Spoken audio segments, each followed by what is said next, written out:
ऐसा अधकचरापन है। ये सब कॉन्वेंट में से हमारे बच्चे सीख सीख के निकल रहे हैं। और इन कॉन्वेंट स्कूलों में क्या क्या सब सिखा दिया। वो कहता था ना, मैकॉले ये कहता था कि ये जो कॉन्वेंट स्कूल हम चलाएंगे, इनमें शिक्षा मिले ना मिले, संस्कार अंग्रेजियत के हम जरूर देंगे। तो क्या होगा? तो कह रहा है वो कि भारतवासी जितने साल इसमें से पढ़कर निकलेंगे ना, तो वो शरीर से दिखने में भारतीय होंगे, आत्मा से अंग्रेज हो जाएंगे। फिर यही हमारी मदद करेंगे और भारत को गुलाम बनाए रखने में व्यवस्था करेंगे। तो संस्कार देना है उनको तो अपना, तो वो दे रहे हैं।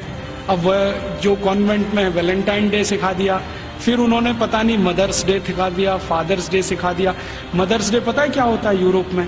यूरोप में एक और बहुत पुरानी परंपरा है, प्लेटो के समय से चली आ रही है, कि बच्चे जब पैदा हुए ना तो घर में तो रखने नहीं, बाहर छोड़ देने हैं। तो उन बच्चों को मां का दूध नसीब नहीं है।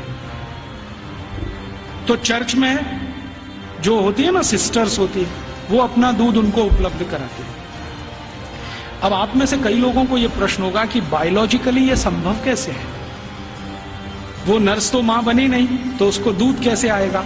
लेकिन अभी आधुनिक विज्ञान ने यह सिद्ध कर दिया है कि कोई बच्चा लगातार 2-3 दिन तक बिना विवाहित किसी महिला को लगातार स्तनपान करे तो चौथे 5वें दिन से दूध आना शुरू हो जाता है।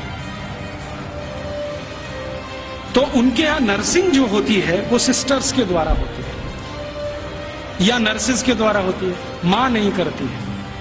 लेकिन कभी कभी साल में कोई एक दिन मनाना हो तो वो मदर्स डे मनाते हैं, जिस दिन मां अपने बच्चे को दूध पिलाने के लिए वहां जाती है कॉन्वेंट। तो उनके यहां मदर्स डे होता है।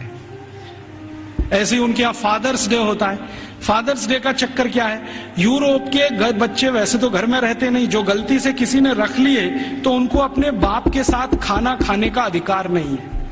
डाइनिंग टेबल पर अपने बाप के साथ वो नहीं बैठ सकते।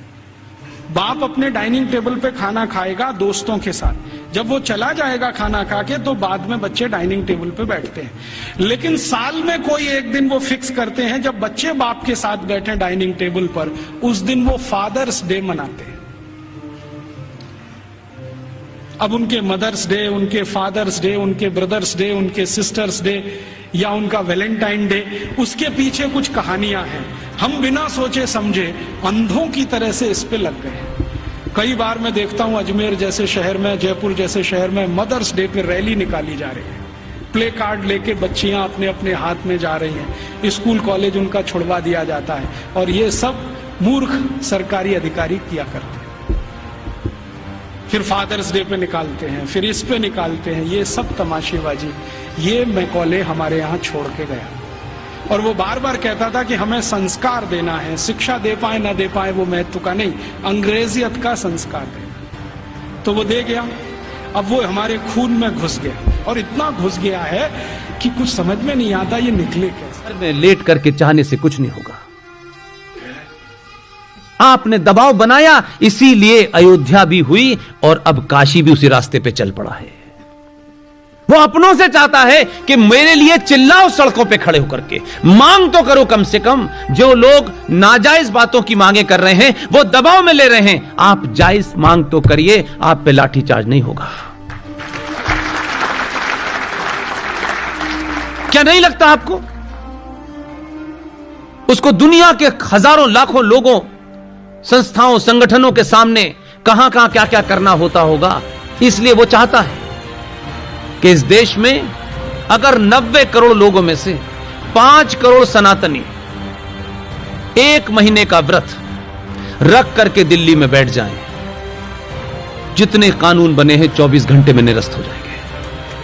अपने ऊपर थोड़ा एहसास करिए। सरकार बनाइए, सरकार पे दबाव डालिए, उसे डराइए, गिराइए मत। ये जो हमें बीमारी होती है कि देखिए हमारा कानून, इन्हें हटा देते हैं, फिर क्या करते हैं? फिर उन्हें लाएंगे जो आलू से सोना बना रहे हैं। किन्हें लाएंगे?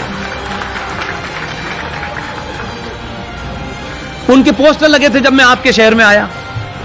अब वो नई आई हैं, वो कहती है मैं इंदिरा गांधी जैसी हूं क्योंकि नाक मेरी ऐसी।